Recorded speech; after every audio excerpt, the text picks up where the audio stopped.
Hal ini dipicu oleh banyak sebab, antara lain karena cuaca.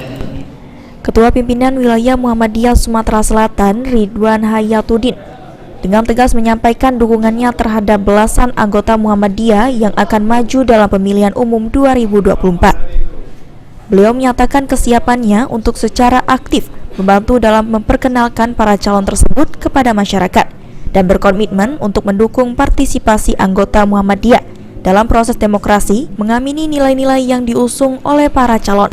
Dalam pemilu ini, Ridwan juga mengharapkan adanya pemimpin baik negara, provinsi, ataupun kota yang jujur, amanah, beriman, dan cerdas. Dari kita sendiri, ada nggak usulan dari Anda untuk Sumsel atau Kota Palembang sendiri? Muhammadiyah aktif, tapi aktifnya Muhammadiyah sebagai organisasi sosial kemasyarakatan, bukan sebagai partai politik. Aktifnya Muhammadiyah memberikan proposal, memberikan rekomendasi, saran-saran.